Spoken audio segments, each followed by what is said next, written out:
இந்த வீடியோவில் diet plan பற்றி பார்க்கலாம். ஏன்னா டயட் பிளான் வந்து ஒவ்வொருத்தரும் ஒவ்வொரு மாதிரி சொல்லுவாங்க, இதை எடுத்துக்கோங்க அதை எடுத்துக்கோங்கன்ட்டு.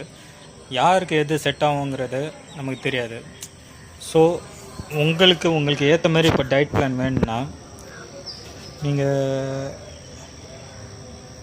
உங்களுக்கு ஏற்ற மாதிரி டயட் பிளான் வேணும்னா அதை நீங்கள் தான் க்ரியேட் பண்ணணும். ஏன்னு பார்த்தீங்கன்னா ஒவ்வொருத்தருக்கும் ஒவ்வொரு மாதிரி உடல் வாகம் இருக்கும். சில பேருக்கு சிலது செட் ஆகும், சில பேருக்கு சிலது செட் ஆகாது. அது தென் பார்த்தீங்கன்னா நீங்கள் எது சாப்பிட்டாலும் உங்கள் ஒர்க்கு என்னங்கிற பொறுத்திருக்கு. ஏன்னா இப்போது ஒரு ஐடி ஃபீல்டில் இருக்கிறவங்களுக்கு ஃபிசிக்கல் ஒர்க்கு ரொம்ப கம்மி, வெறும் விரல் மட்டும்தான் அவங்களுக்கு ஒர்க் ஆக போகுது, பிரெயின் தான் ஒர்க் ஆக போகுது. அதே ஒரு மார்க்கெட்டிங் ஃபீல்டில் இருக்கிறவங்களுக்கு 4 இடத்துக்கு அலைய வேண்டிய இருக்கும்.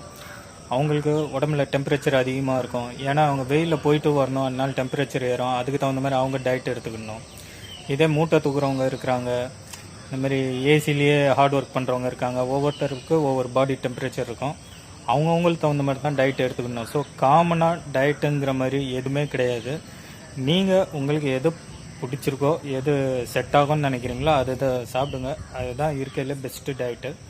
சப்போஸ் நீங்கள் சாப்பிட்டு உங்களுக்கு அதில் ஏதாவது ஒவ்வாமை, அதாவது சைடு எஃபெக்ட்டு நார்மலாகவே தெரியும், உங்களுக்கு டைஜஷன் ஆகலை இல்லை கேஸ் ட்ரபிள் மாதிரி வருதுன்னா நீங்கள் கண்ட்ரோல் பண்ணுறங்க. இந்த மாதிரி செஞ்சாலே போதும். இதுக்குன்னு நீங்கள் தனியாக டயட்டிஷியன்லாம் பார்க்க வேண்டிய அவசியமே இல்லை. எனிவே இந்த மாதிரி இன்னும் நிறைய வீடியோஸ் நம்ம சேனலில் வரப்போகுது. கீப் வாட்சிங். தேங்க்யூ.